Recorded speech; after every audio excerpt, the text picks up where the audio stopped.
Ciarán, Do you know what's the story? you're a little bit upside down there. Like, Alright, must have to go landscape, so how's that? that's alright, isn't it? Yeah, that's perfect. Yeah, how's the form? Yeah, not too bad. Never done this Instagram live thing before, so a little bit nervous, so see how it goes on. Yeah, How are I'm you? the same. Now. Yeah, I didn't know how to really set it up, so at least it's done. You've got the cup of skull as well. Keep me going, yeah. Yeah, that's all good. Yeah, how the skills gone? Yeah, the skills have been brilliant. Like, it's kind of kept me going. This is our 7th week doing the skills challenges, and the kids have just been amazing. It's like a big family really at the moment. Like, and to see how much a lot of the kids have come on has been really, really inspiring, and it's really brought myself and my mum together as well. She's doing the video recording every morning as well, so we get up at 10 o'clock every morning, and then we go down to the local train station and film it. So it's been brilliant. How have you been getting on? Class.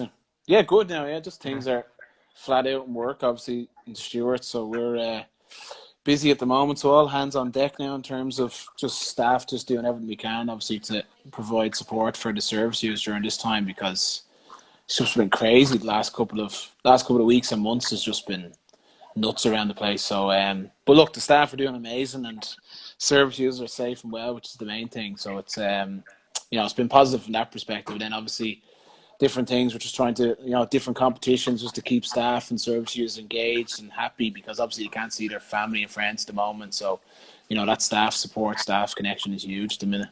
So brilliant. The hair looks lovely and fluffy there as well.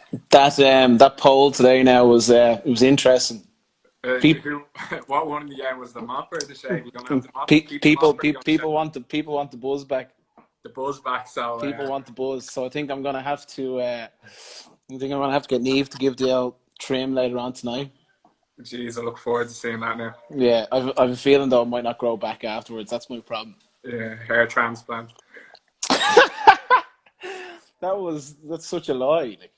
James McCarthy made that one up, I think. I used to always just think I was bald. It's never grew me hair, and then decided one day I was going to let it grow, and sure, unknown to myself, I could actually grow hair. There you go. Yeah, I love your hair long. Gives you a real mature look to you, like. Maturity, yeah. There you have it now. Yeah, so might but that's what the people want. The people want to go back to the buzz cut. So we'll see. We'll see what happens. So that's the crack. Just there, there's been obviously a huge amount of engagement all day with people throwing in all of their questions and stuff. It's been incredible. So I'd say I've got a few interesting ones for you for lined up here now, from a non-sporting perspective as well, which is good, because I'm sure people have heard us talk about the sporting side of things a lot of the time. But obviously we'll touch on that throughout the evening as well. But there'll be a few funny ones that might catch you off guard at times as well. Yeah. I don't know how I'm going to answer them. Like, I'll be caught that foot of it, I think. Just blame the Wi-Fi and just leave the conversation. So I don't know. We'll yes, there's been loads from my end. So I don't know if you want to. I'll start with a couple of questions. I got a few written down there. Yeah, so you bang away with one, and then I'll answer, and then I'll fire a grenade back at you and see how you get on. Right, okay, yeah. Fair enough. I'll start off very PG, though, at the minute. So I'll just start. So just a quick one, just because this one came in a lot. Just in terms of, like, are you enjoying the break at the minute? Are you excited just kind of to get the sport back up and running? Yeah, in my house at the moment, it's myself, my mum, my dad, and we've our 84-year-old granny with us as well. So it's been a lot of fun to have her around. And so it's an important thing during all this time is to have a routine. So that's the brilliant thing that I've got, I suppose, over this strange times, is that every morning I'm getting up. Well, I wake up at around 8:30, 9 o'clock, have my breakfast, go back to bed, kind of think of what kind of skills challenges I'm going to do that morning. And then I just hop in the car with my mum, and we go down to the local train station and we do the skills challenges. And then after that, I come back and I'd upload that on Instagram and Twitter, and do it on Squag as well. And then kind of after that, I'd have my lunch, and then I'd always do a bit of training.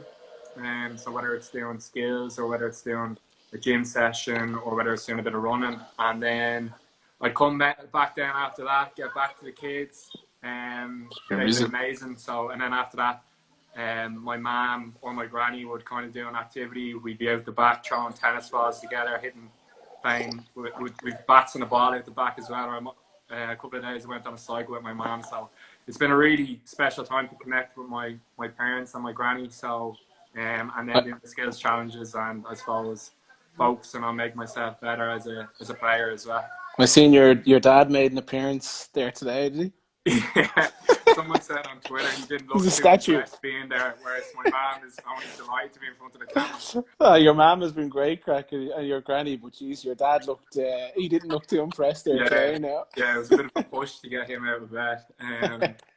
But yeah, I'll go away. I'll ask you a question here, and I'll start off with a deep one, a serious one. The first one I'll ask is, what coach has had the biggest influence on you in your career, and why?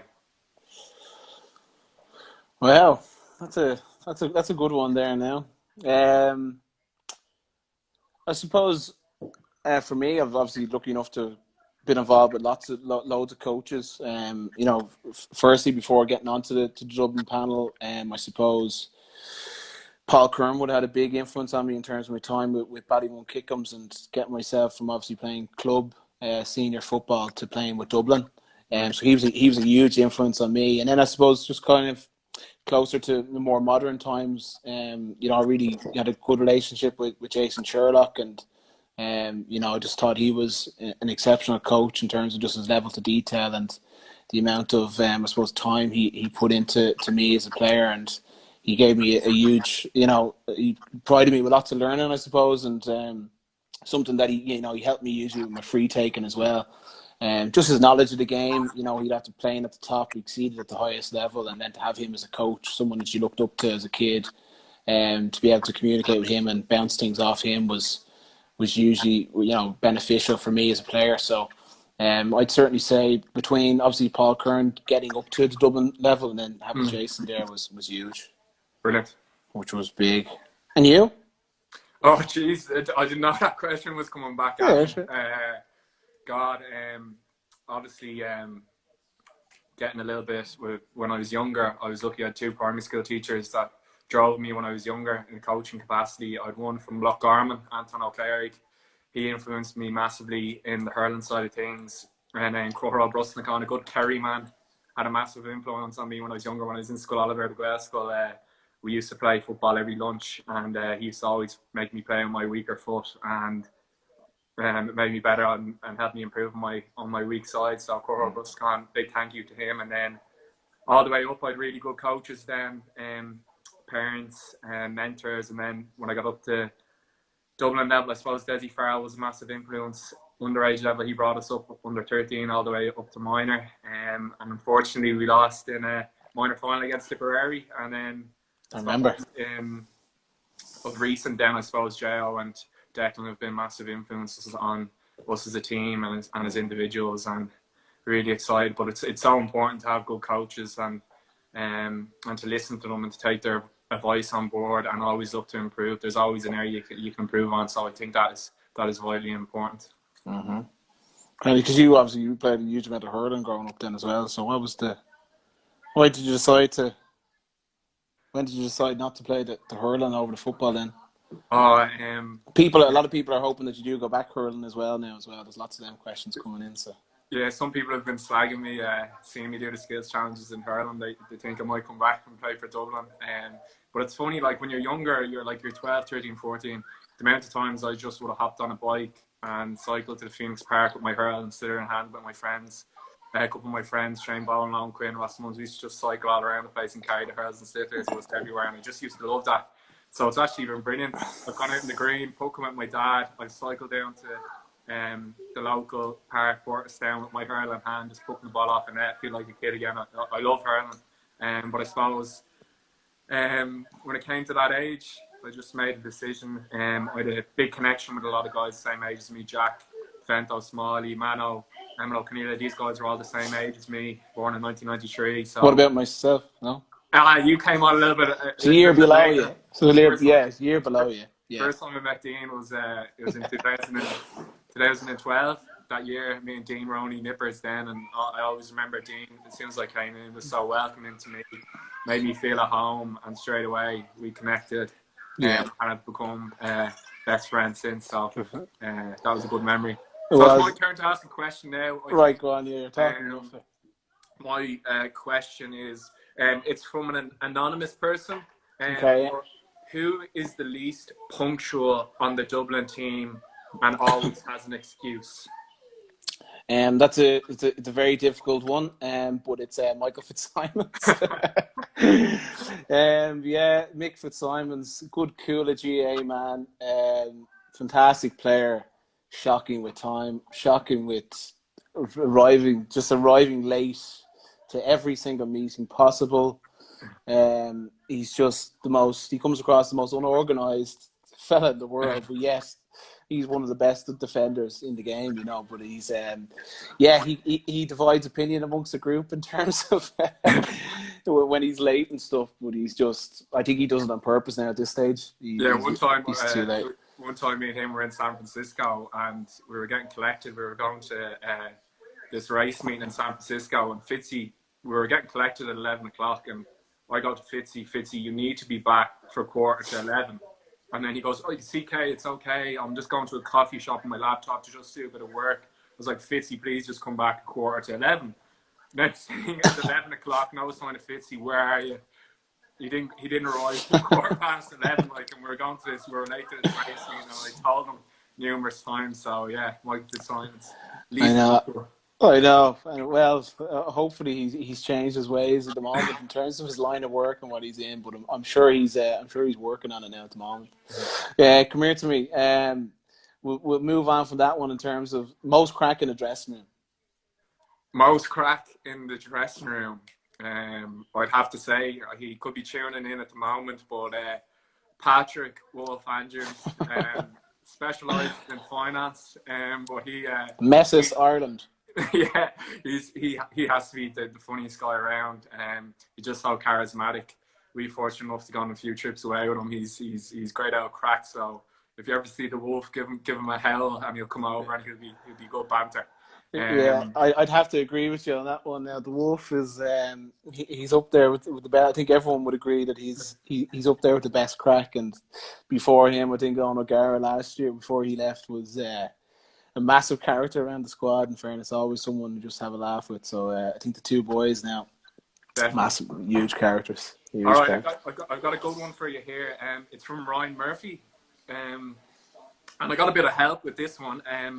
It's most embarrassing thing that happened to you in school, and someone had told me there's something about you robbing your sister's uniform. So could you just please elaborate on robbing your sister's uniform, please? Right. Well, yeah, this probably ties into the most embarrassing thing that happened to me, I suppose. Well, basically, the non-uniform days, the classic non-uniform days in school. I decided, or my mates decided, it'd be a great idea because I had all my sisters in Loretto and the Green that Dean would dress as a girl and try and get into Loretto Stephen's Green School. So basically, I did that in, I think it was third year. The bus, we lived in Ashburn, so we got a bus from Ashburn. At the bus stop, there's me in the wig, the girl's uniform, getting onto the bus. I embarrassed my sister so much. Rocked into town, tried to, stumble my way in past, the headmaster, whoever was in the door, Loretto Stephen's Green, and was immediately stopped at the door. And then obviously I'd, no school uniform with me. So then I tried to go up the road to CUS, my secondary school. And again, I had difficulties getting into the school there. So basically I had to go home on my Todd, dressed as a girl on the bus. So it didn't go as well as planned. But I just have an image now that'll never leave my head of you in the I'm glad there wasn't as many camera phones and social media and all that stuff back then, like whatever it was 10 years ago. So Jesus, it was an embarrassing moment for me now, but something my sisters haven't let me live down. Oh, God. Yeah, we were speaking about that. just another one that just kept coming in for you was about your experience in Australia. So obviously you went just around school time, secondary school, had finished. People just said, like, what was the one thing that you took away most from your time in Australia? Like, what did you learn most that you brought back with you? Yeah, completely different game. Learned so much when I was over there, being a professional setup. Just all the different types of training that they did, the different running distances they did, the speed work, speed endurance, fartlek, how they combine boxing and cycling in a lot of their kind of conditioning workouts. And then they would have done a lot of grappling and a lot of wrestling as well. So I kind of really like that combative style of training. And we did a lot of stuff on the beach then as well, kind of really commando kind of stuff. Like, it was pretty cool. So I just loved that element of training over there, and it was pretty warm. But I always just wanted to come home and play in Croke Park with you guys, so and represent my club. So, but yeah, learned so much in terms of the kind of different types of training that they do, and still keep in touch with a few of the players and a few of the coaches. One of the players, Liam Shields, he plays for the Hawks. He's the captain of the Hawks, and I was chatting to him during the week. He was looking to do a similar kind of skills thing in Australia, and it's always good to bounce ideas off different sports people as well. And his father's from Donegal as well, so he was a great coach as well. So learned lots there. Savage experience, yeah. Okay, Dino, next one. Here we go. Let's see. Do you want a serious one, Drum or roll. do you want a funny one? Too bad. I think I'm just getting the funny ones at the minute. Like, well, so right. I don't mind. Okay, serious one then. A lot of people are asking this question, and when you're stepping over a free in a clutch moment, and it's a really, really important kick, what are all the different thoughts that are going on in your head when you're going to kick that football? Yeah, so for me, kicking free kicks, I've always said it's just obviously your mindset completely shifts. So for me, I'm a team player. I'd always have a team mindset, but once free kicks are awarded, you immediately switch into your own individual mindset in terms of my own routine. With free kicks, no one free kick is the same as the next, even though you might kick it from the exact same position. There's always a different variable, whether it's time of the game, whether it's the score, the wind, whatever the case may be. So it's for me, it's just I really rely on my routine and my own process that I have, that I've built up over time through my purposeful practice that I do away from the group. So that's it. It's just really shifting into that individual mindset, placing the ball down, and just thinking about nothing else, only your routine. If you start thinking about the score, or what if this doesn't go over, what if it does go over, that's when you start to kind of miss certain parts of that routine process that you have. So for me, the big thing is just sticking to my own routine that you develop through your own practice. And not one routine is the same, so my routine wouldn't be the same as yours or any other free taker. So it's important that you have the discipline to believe in your own sort of process that you have, and then just commit to that strike. And if you can block out everything around you by focusing on your routine, 9 times out of 10 you get the rewards that you deserve. Top class, bro. Top class. That's a serious one now. Yeah, that's a very. So just speaking of speaking about mindset and routine and stuff, there's been lots of questions in about your golf. Yeah. And you're an avid golf fan, and people think that you actually play more golf than you actually train or play Gaelic football. So you might elaborate. There's a few questions in here around the best golf course you've played, and maybe something on your dream 4-ball for golf. That's a lot of questions. There's 2. Yeah, look, the golf thing, you and me play a lot of golf together. For me, it's just a great avenue to get out when everything's very hectic, like with training and school and stuff like that. It's just great to get out and be one with nature, go around in a golf cart, talk absolute raw mate, and hit a few decent golf shots. So I might hit 2 or 3 decent ones. The odd one, the rest of them, and you can justify that. But I'm good on the green. You're good driving. That's pretty much how it is. We'd be good at a scramble.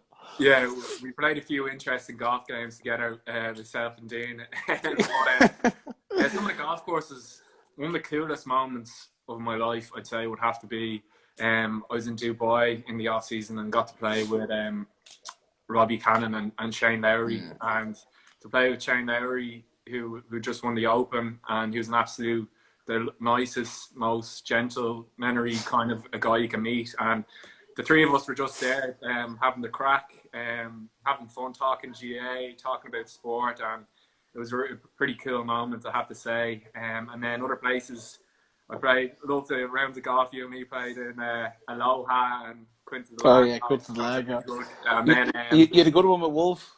Yeah, in the Liberty National and myself, Yeah. the Wolf and Mark Dobbin. Yeah.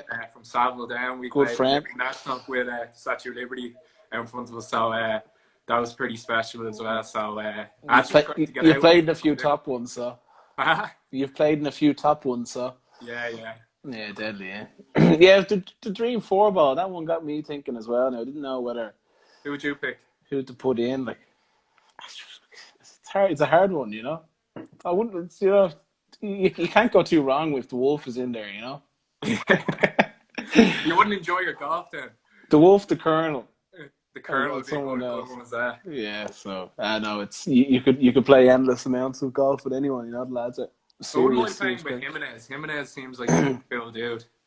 Jimenez would be the man. Yeah. DJ, I wouldn't mind playing with DJ now. DJ or Unky Herb would be another one as well. We'd have to get in and play. If we had Dustin Johnson, Unky Herb, and Jimenez. And Jimenez.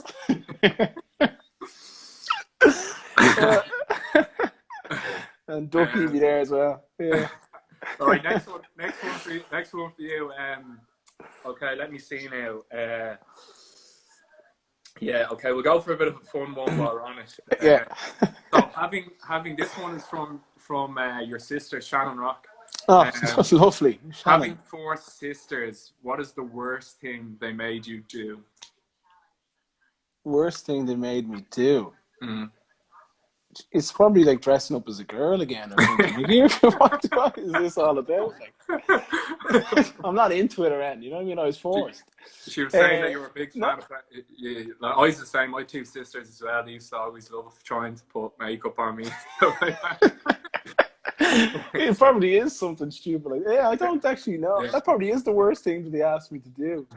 Yeah, so I have 4 sisters. Obviously, I'm bang in the middle, 2 older, 2 younger. So, yeah, I'd say that's what it was. I think my 2 eldest sisters, Jacinta and Hazel, they probably thought I was a doll as a kid, and decided to dress me up as a girl or something from time to time. But been there myself, man. Thankfully, I was at an age where I didn't really remember. I haven't had too many scars about it.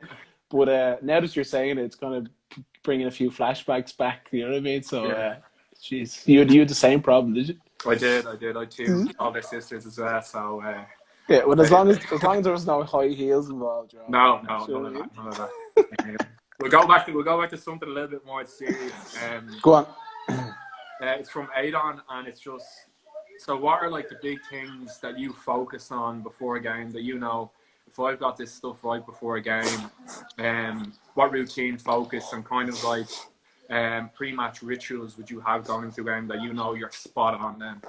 Yeah, great questions. So for me, you know, I get all my confidence from my own preparation the week before a game. So, you know, on the Sunday evening, the week before a game, I'd kind of, you know, write down areas in which I'd like to, you know, work on in training, and things I'd like to get good habits around my sleep, you know, going to the sea for my recovery and my free taking practice, and pretty much I kind of make a list at the start of the week, and, you know, throughout the week then just go out and, you know, tick the box pretty much and have a checklist. And then I suppose once it comes to Saturday then, and I've done everything that I've said I would do in terms of my own preparation, I get great confidence from that. So I wake up Saturday morning, the game's on a Sunday, and then it's just the usual pre-match day routine in terms of, you know, nice breakfast, walk on the beach. I'm living in Malahide, so I'm lucky enough I have a beach there beside me, and it's great. It's lovely and refreshing, and I can go for a swim in the sea, and it's part of my routine in terms of switching off, getting away from everything. And I think a big thing for me as well is just trying to switch off from social media and the phones and stuff like that as well the week of the game, because loads of distractions out there. But it's a great question. But for me, it's just, you know, following my own trusted routine that I have, weekly routine, and just sticking to that, and that's how I get my confidence when it comes to match day. Sweet. You're similar enough though in terms of your preparation. Yeah, you're a very mindful guy, aren't you? Yeah. Yes. I'm just similar enough. Just Yeah.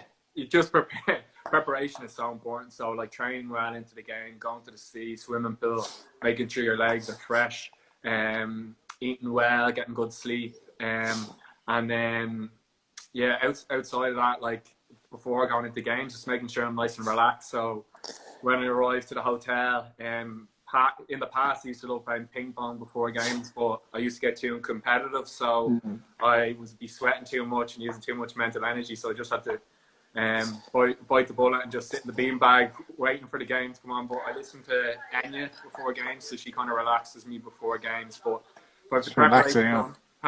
She'd relax anyone. Yeah, Enya like Lord of the Rings and Gladiator music and all that kind of stuff. I love that kind of stuff, and then that kind of chills me up. But that's the thing. You can sometimes guys can do too much the week of a game. I remember 2014, myself and James McCarthy were playing. It was the week before we played Wexford in the Leinster Championship game. We thought it was a great idea to go to the Phoenix Park and do about 30 hill sprints up that magazine fort, and then the next day we did a spin class session, and this was all on top of the actual training we were doing at the time. And that was my first game I started with Dublin, and Jim took me off at half time. I got taken off at half time. So it just goes to show, like, in terms of as you grow older and get a bit mature, your whole preparation changes. But that was kind of a mistake that we made back in the day. We'll never forget how heavy our legs felt on the day of the game. So just advice for everyone: stay fresh. Yeah, it's like the old school thing of like you have to run more than them the week before the game and you'll beat them. Like whereas today it's just all about rest and keeping fresh. Yeah. I think me and James were listening too much to Barney and John that week. A little bit too much. Jeez, I seen the Wolf has joined Paddy Andrews has joined our chat there now. How are you, Wolf? He's on. Colleagues, he said. Go on. So, is it you or me? Is it you or me? It's me. Would you like it's a funny one? Yeah, go on, yeah. Okay. If you were a movie star, who would you like to be? A movie star? Movie star. You watch a lot of movies. Yeah. Clint. You like a good Western. My two favourite actors would have to be, two of my favourite actors would be Denzel Washington or Leonardo DiCaprio. So probably either of those two guys. I just think any film they're in have been iconic, like, Leonardo DiCaprio, Catch Me If You Can, Titanic, and then, Denzel Washington's in so much, like Remember the Titans, Gangs of New York. Like there's so many films to talk about. Those two guys are just incredible. I think they're amazing. I could sit down. I've literally watched all their films, I'd say, because outside of football, you need something to relax, and I love watching films. Like I literally love them type of films that Leo and Denzel are in. So two good choices there. Yeah. Happy with that. One from Sarah McVeigh. What is your favourite restaurant? Like you just. Favorite restaurant? Actually, so obviously living in Malahide, there's loads of lovely restaurants around, but there's one there, it's called The Greenery. Big fan. Would often frequent there for the odd breakfast and lunch and dinner. So it's love it. Just in Malahide there, just it's gorgeous. I usually go there kind of on the way to Low Rock to jump into the sea. So it's for me, I'd probably say The Greenery, followed by a close second, maybe Siam Thai. I like a Thai, so but I'm spoiled for choice in Malahide now. There's so many restaurants. Yeah, but I cook well as well. My cooking's not that bad. So. Yeah, you know.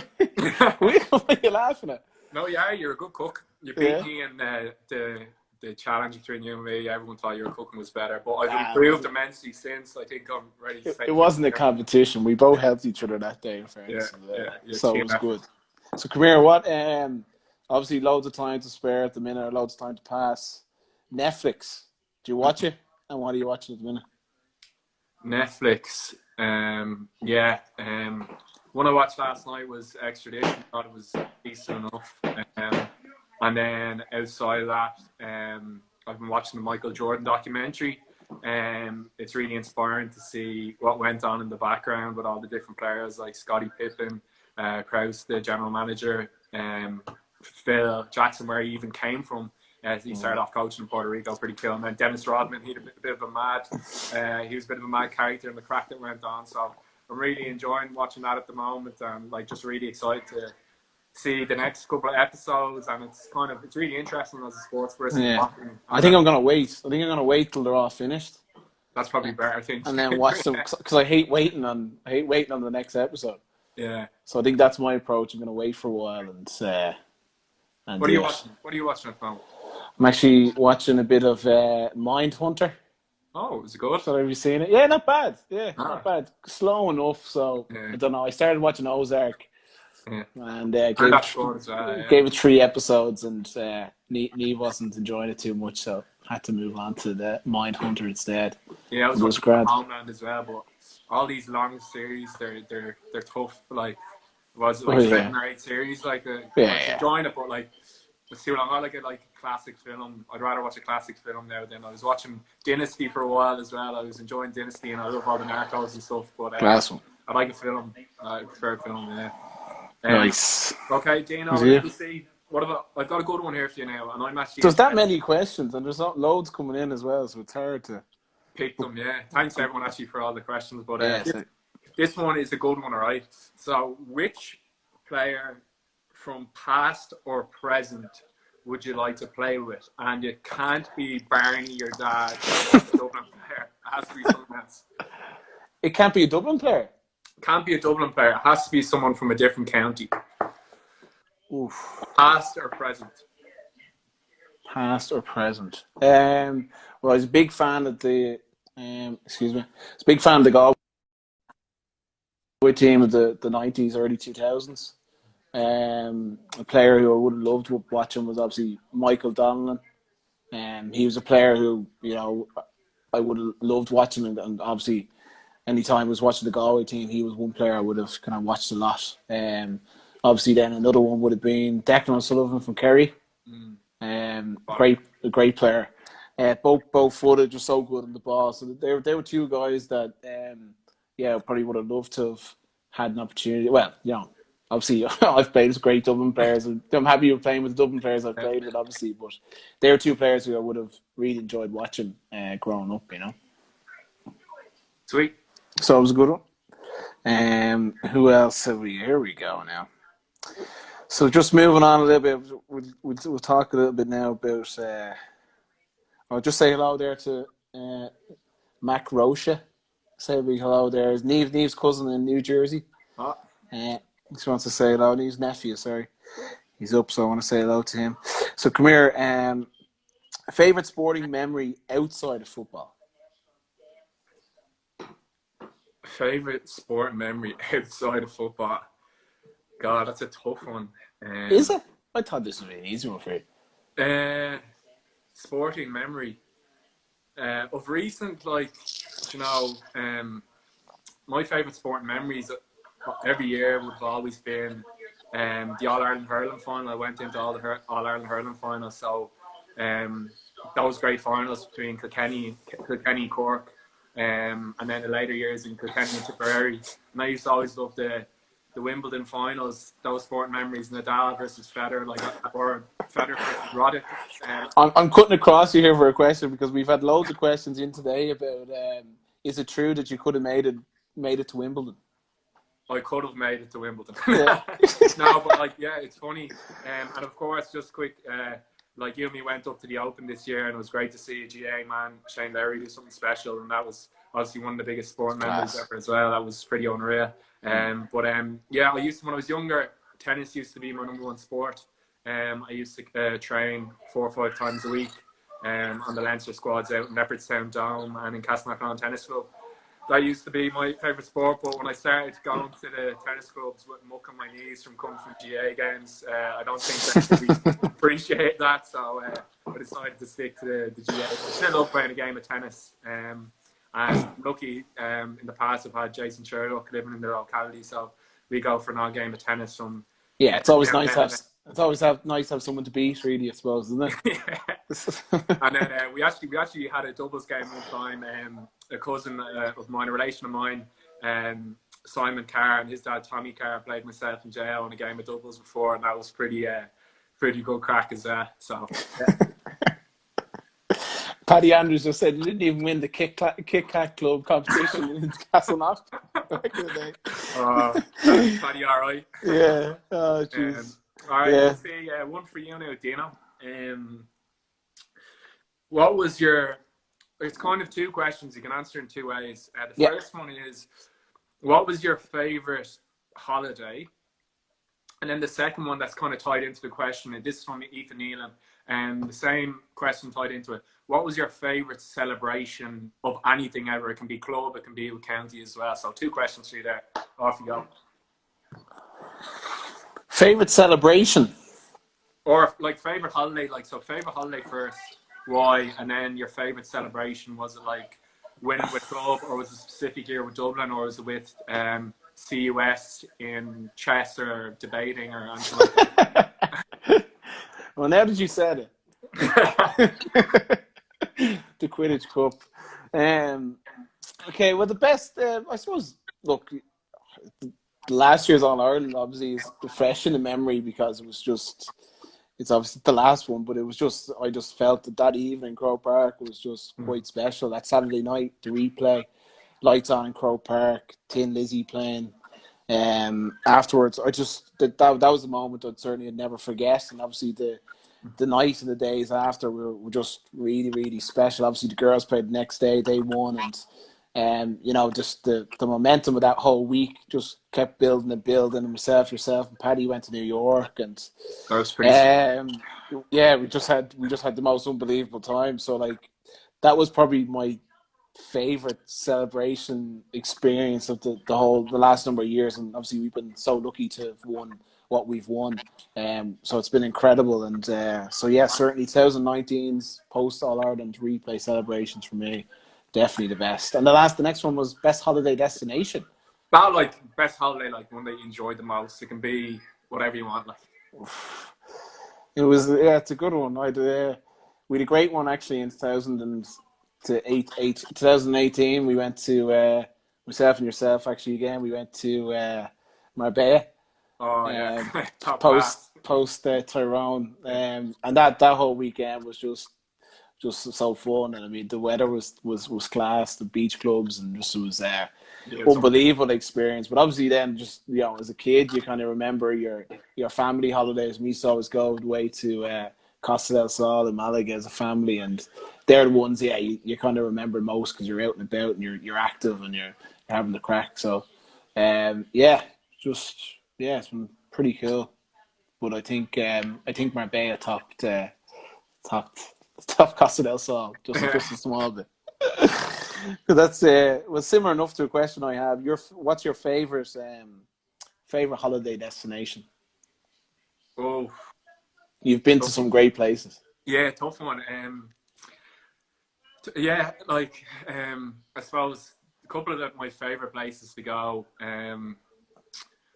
Galway. I love Galway. I just love the whole cultural hub that is Galway. Like, you can go in and have the buzz, you can jump around to different bars, then you can go out to Connemara, and just the views of seeing Kildare and the Aran Islands, and just seeing culture, people speaking Irish. I'm not going to lie, I thought you were going to go say something more exotic, but I get what you're coming from. I'm just starting off with Galway.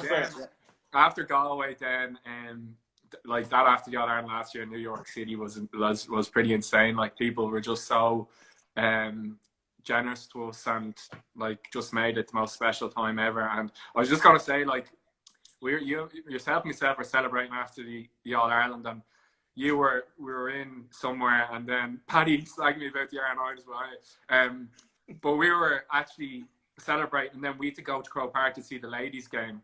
And you and myself had celebrated at that stage, and we had a few drinks, and you and me ended up jogging through the rain to Croke Park, and people were shouting across us, and I was devastated.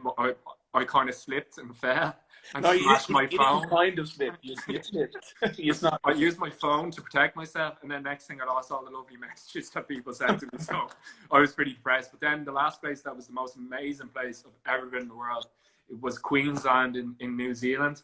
Sorry, Queenstown in New Zealand. Like, it just had everything: bungee jumps, quad biking. It just had everything. The people, the Kiwi people, are just so kind, generous, so cool, so laid back. And I met so much lovely people from all over the world there. So I love Queenstown. If you ever have a chance in your lifetime to go to New Zealand, I'd really recommend it. Yeah, that's where they shot the Lord of the Rings. A lot of the Lord of the Rings. Yeah, a lot of Lord of the Rings stuff, and just like I love the whole vibe there. Like, they just did so many cool things. Did river surfing, like bungee jumping. It was just amazing. Like, and the Kiwis are cool people. Yeah, that's it. So on to you, Dino. Next one is cool. Your favorite sport besides GAA, and then on that point as well, if you had to swap lives with any sports person in the world, who would you swap lives with and why? Good one. Yeah, obviously I played a lot of rugby in secondary school. Watch a lot of rugby still. I watch all sports really, golf, soccer. But I think if I had to choose a lifestyle of some other sports, I'd probably pick American football. I wouldn't mind being an American footballer goal kicker. That'd be nice. It'd be pretty chill, wouldn't it? It'd be pretty nice and chilled. It'd be pretty much me in a nutshell. Yeah. Just literally just go onto the pitch, kick over, and then just come back off pretty much. That's kind of would be, if I was to morph myself into a different body or to be a different sports person, I think goal kicking in the NFL would be right down my street. Yeah, you'd be getting a few bob as well. I don't know whereabouts in New York. That would help, yeah. Yeah, maybe New York, I don't know. Go play with the Jets or something. Although they're not good. Neve's nephew wouldn't be too happy. He's a big Jets fan. Sweet. He's good. Yeah, what would you? If you weren't playing hurling or Gaelic, what would you be playing? God, yeah, I was thinking about this earlier on. Like, I just think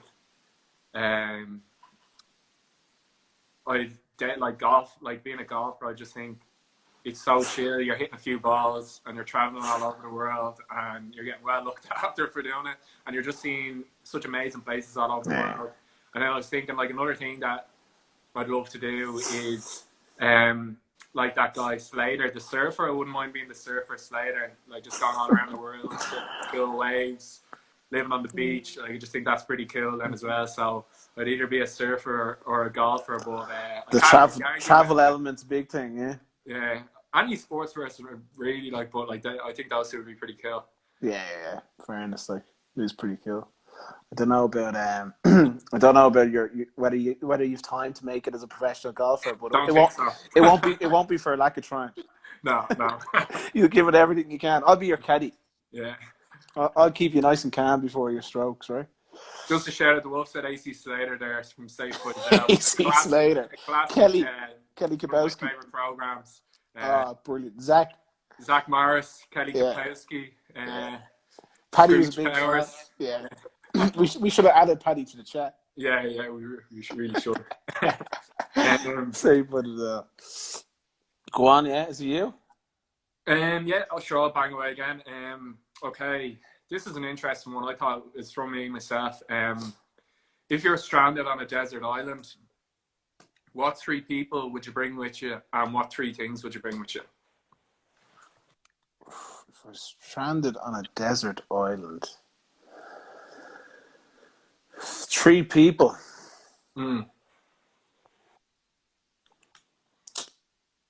Wow, that's a tough one, isn't it? Yeah. You've obviously had time to think about that. No, I haven't. You've fucking a question. You're not asking me this back.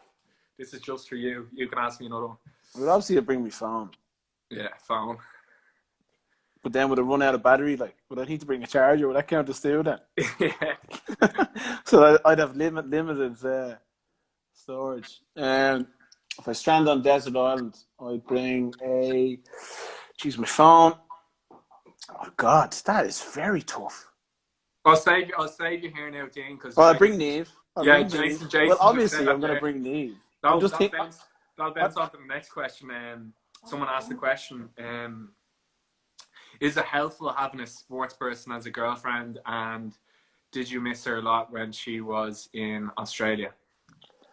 Yeah, no, it's usually kind of, but I suppose it's kind of cool for both of us to be playing for Dublin and to both be kind of being into the kind of routine of training and structure of training. But yeah, no, it is cool. We can kind of bounce things off one another, particularly I suppose over the last number of weeks where we find ourselves kind of, at home by ourselves and stuff. At least I have Neve to go up, and the two of us can kind of train together and do different things like that. So it's from that perspective, it's pretty cool. And then obviously the week of a game, if I'm playing a match, she knows what it's like in terms of what you go through in the week up to a game. So and vice versa for me. So yeah, no, it was tough when she was away, obviously, but she had a great experience over in Australia, and I got to spend 6 months over there, or 6 weeks. So I mean, Neve was there for 6 months, and just an incredible experience. And she's lucky to have had that opportunity along with Sinead Goldrick. So I did miss her a lot. You should know that. I know. And yeah, Just asking. and yeah, so that's kind of how it was. But yeah, no, it is cool that we're both obviously playing at a high level and we can bounce different things off each other. Sweet. Which is good. Oh God, we've got a few questions here. I don't know if you'll like this one. If I don't like it, don't ask me. Well, fair enough. That's a good way of doing it. Well, I think the people would like it, but no. Go on, fire no, away. no, we won't go there. No, if you want to, fire away. Someone goes, where's the place CK is going to party when lockdown is over? He didn't like that one. Well, I just want to get. Yeah, go on. Next question. Next question. I just want to get back training. I'm not ready to party yet. I know you don't want to. Yeah. Paddy Andrews had a good one for you. I'll leave that one for you later on. Another one coming in is in terms of distance running. Okay, so someone said, any tips or advice on running long distances in a tough match? Obviously, you would have a good engine in terms of having the endurance, but just the advice or just the question coming in is just your own opinion on it or advice on it. Yeah, it's an important thing. People think running yourself into the ground is the best way to get yourself fit. It's all about keeping resting yourself. It's all about recovering well, going to the sea, ice baths. But most importantly, to have that aerobic base and those fitness levels, you need to be eating well. You need to be eating the right things, because there's no point running and training really, really well and then going home having a big French stick and a packet of crisps and the French stick. So it's really, really important to eat well. But it's important to mix up your running then as well, that you're doing speed stuff, you're doing speed endurance and longer distance kind of things. And if you build up that base, then you'll be able to run hard in games, which is very beneficial to have when the game's in the melting pot and the last few minutes, so you're able to run as hard as you can. So eat well, train well, sleep well, and there's also other things that you can do to improve your endurance base, which is you can do cycling, you can do core, you can do swimming. Swimming is very good for your breathing. So there's lots of different things you can do, but I really think, especially a lot of people who are watching this evening are playing juvenile level. So it's really important, guys, that you play appropriate amount of games, so you're getting plenty of rest and you're allowing your body and your bones to recover so that you can grow. Because I know when I was younger, I was playing football and hurling. I was playing for 8, 9, 10 teams at a time, and I loved it. All I loved was just playing games and having fun with my friends, and that's what I loved. But when I came to 19 years of age, then I broke down and did a cruciate ligament injury. And when that happened to me, it gave me more perspective on the game and about life. I developed more as a person and as a footballer and a hurler, and it just made me listen to my body, listen to myself, and know when I need to rest. If I'm too tired, I need to take a break. And I think that's vitally important to young boys and girls that are growing up and aspiring sports people. Great advice there now for that man who asked that question. Fair play. Okay, Dino. Let me see. Okay. We'll go with another couple of questions then. Here's a good one from Patrick Sweeney. Any books that you would recommend to read? Any books? I'm not really a massive reader. I've one that I would have read, and from obviously from a performance perspective that I've related to, usually over the last number of years was the Pressure Principle by Dave Allred. So he's a world-renowned, I suppose, technical skills coach. He's worked with obviously Johnny Wilkinson back in the days of when England won the World Cup. He continues to work with the likes of Johnny Sexton. He's with Molinari, the golfer, Francesco Molinari. He was with him when he won his major and stuff like that. And it was really informative for me, and it helped me, and it kind of allowed me to change certain things in my kicking training and technique and how I trained. So I got a huge amount of knowledge from reading that particular book, from a performance perspective. And then just another book that I'm reading at the moment, Andrea Pirlo's book. A bit of a classy guy. Yeah, great footballer, great baller, and just kind of a different insight into a different perspective of sport and life and stuff. So I'm certainly enjoying that one at the moment. So if he doesn't have it, maybe when the bookshops back open again, have a look at the Andrea Pirlo autobiography. It's good. Sweet. Really good.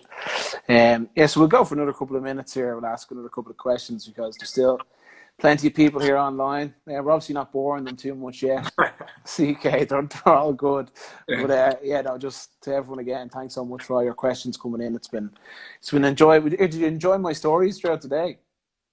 Me? Yeah. Did you enjoy them? Like, I was so jealous when I seen the one of you jumping into the water. Like, I'd love nothing more. Like, every year, for people who don't know, well, like during the summer when we're training, we're always down in High Rock or Low Rock going for a swim.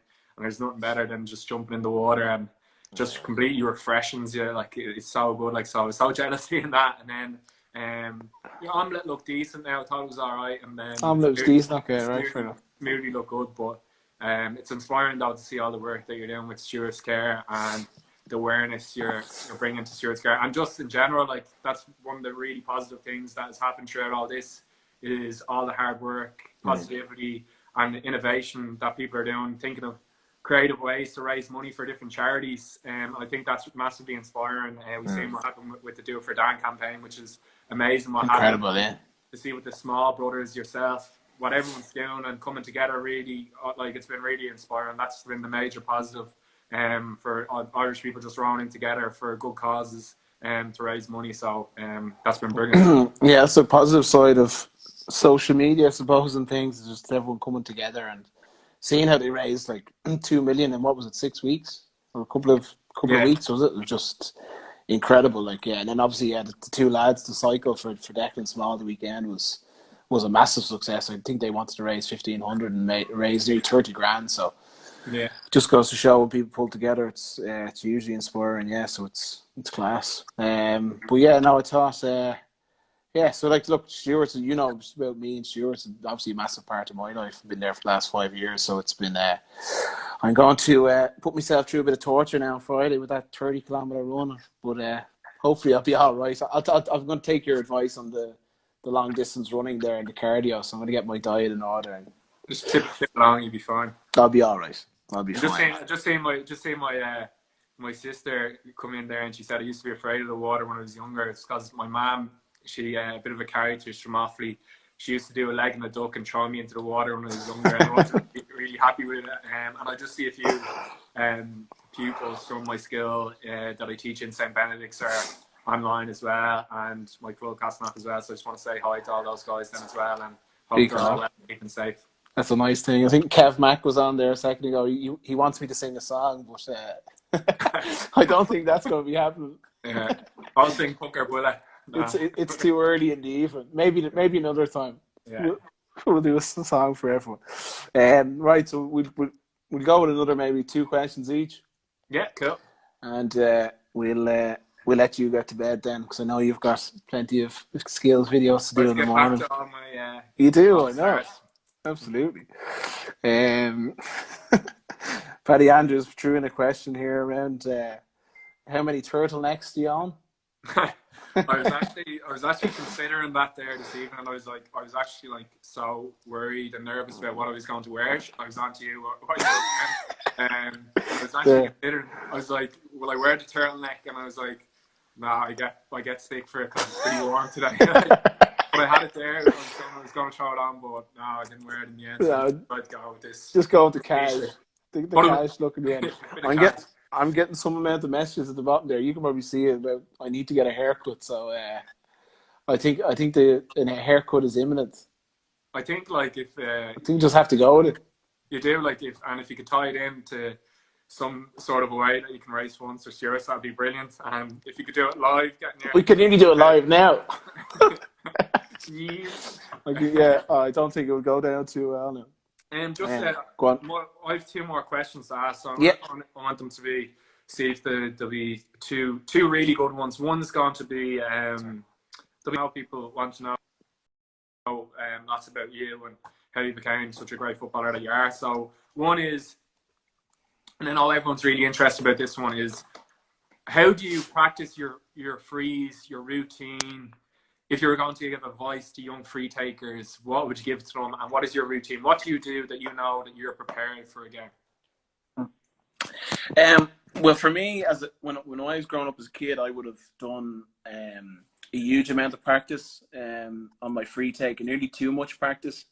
So for me, if I could go back as a kid, I probably developed a lot of bad habits growing up in terms of going out and kicking 200 or 250 balls.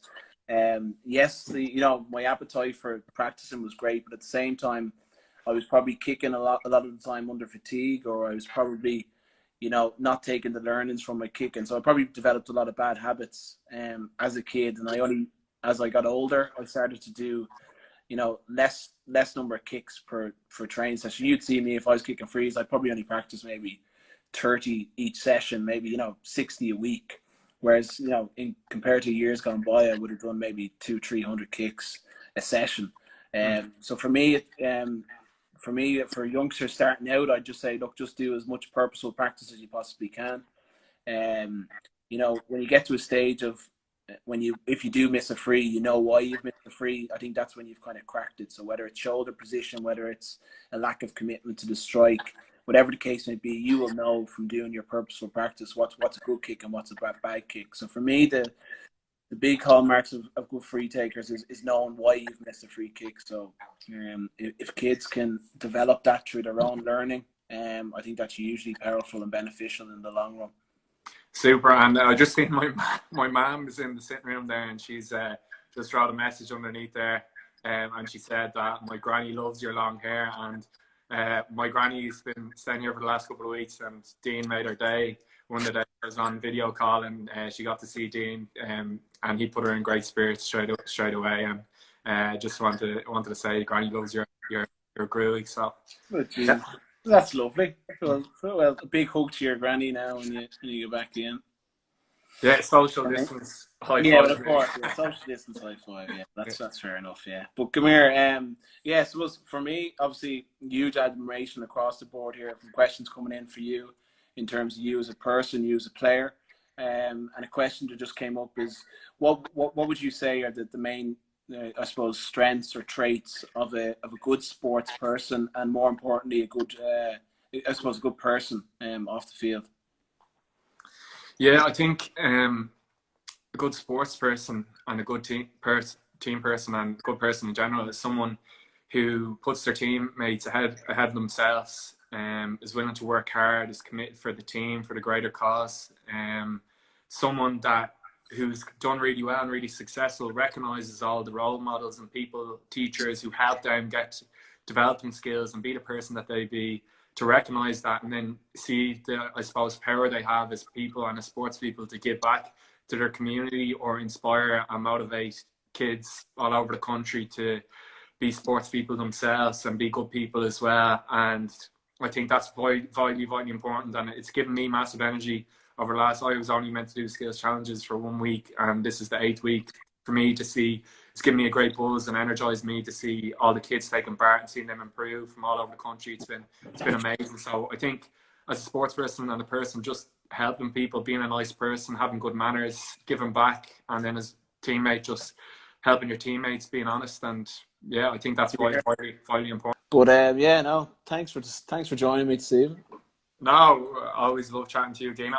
It was great, and just everyone for their participation. Obviously, throughout today, it was great to have all the questions coming in, and obviously they're still coming in now. Obviously, you couldn't get across to everyone's questions, but you know, it was an amazing evening, and thanks for being with me for my day. I'm sure Ciarán will have a takeover soon enough.